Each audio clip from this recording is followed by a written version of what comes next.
Un dîner de famille barbant vous attend? Envie d'impressionner belle maman par votre culture générale développée? Voici 5 faits étonnants pour briller en société. Pourquoi trinque-t-on? À la tienne, Étienne. Boire un petit coup, c'est agréable. Boire un petit coup, c'est doux. Mais au Moyen-Âge, boire un petit coup, c'est surtout risquer sa vie. Pour éliminer ses rivaux, une pratique ingénue voit le jour. En ce vieux temps, le tavernier pouvait vous servir une jolie pinte bien fraîche, assaisonnée de poison, cela vous menant vers une mort subite. Pour éviter les couacs et les breuvages empoisonnés, on faisait chin-chin pour mélanger les bibines en cognant les verres. Julius claquait d'abord le verre de Judas pour lui filer quelques gouttes de sa boisson. Judas, ensuite, claquait fortement le verre de Julius pour lui rendre ce qu'il venait de perdre comme breuvage. Si Judas ne buvait pas le rince-cochon, soyez sûr que c'est parce qu'il y avait un stout. C'est qu'il s'agissait d'un brigand menaçant votre vie. En effet, une des rares façons de prouver à notre compagnon de beuverie qu'on n'était pas un petit plouche, c'était la belle vue. Cela consistait à regarder droit dans les yeux en avalant l'hypocrase, une des boissons favorites des moyenâgeux. Mais pourquoi on trinque aujourd'hui? Eh bien, simplement parce qu'on a oublié d'arrêter de le faire. Quelle est la symbolique du jeu de cartes? Savez-vous que les jeux de cartes sont remplis de symboles? Tout est basé sur le calendrier grégorien. Illustrons cela rapidement. Dans chaque jeu de cartes, vous retrouverez 52 cartes. Une carte pour chaque semaine de l'année. 2 couleurs, le rouge et le noir, pour symboliser le jour et la nuit. Les 4 couleurs, pique, cœur, trèfle et carreau, représentent les 4 saisons.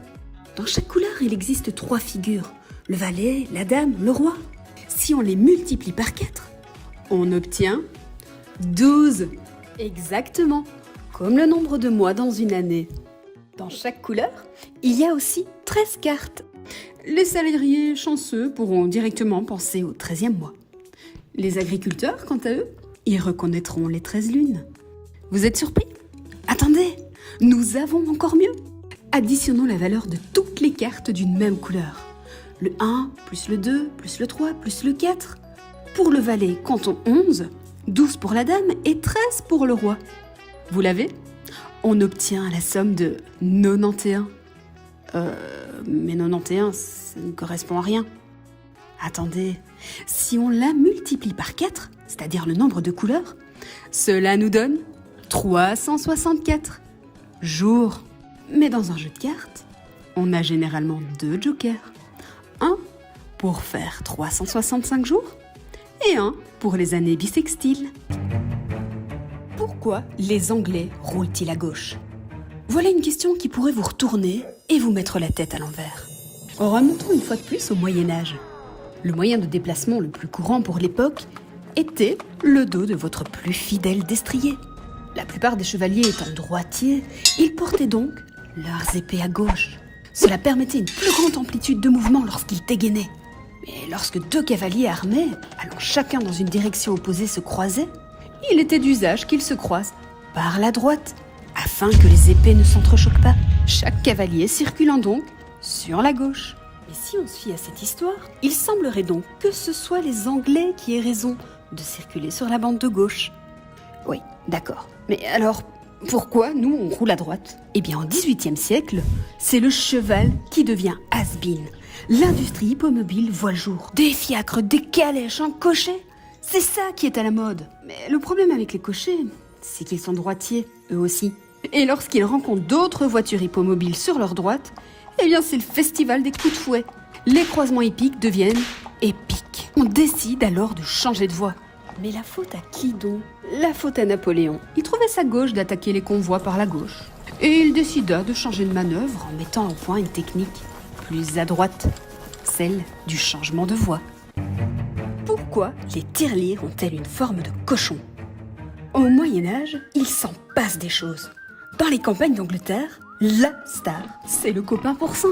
En effet, posséder des cochons bien dodus est un signe de richesse. C'est un investissement très rentable pour l'époque. Le remplir de bonnes choses l'engraisse à toute allure.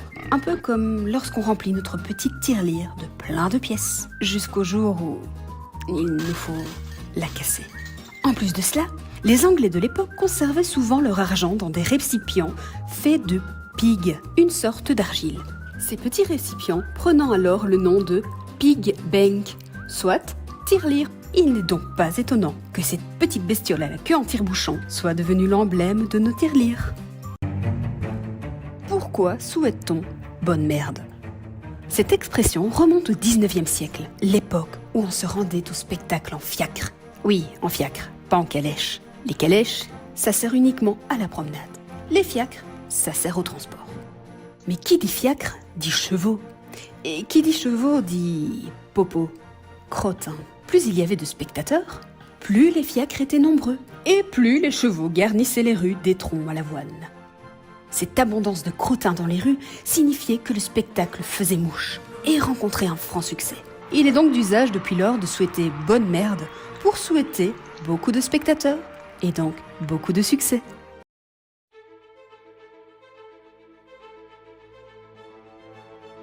Maintenant que vous avez connaissance de ces faits, vous êtes parfaitement équipé pour animer les soirées en société.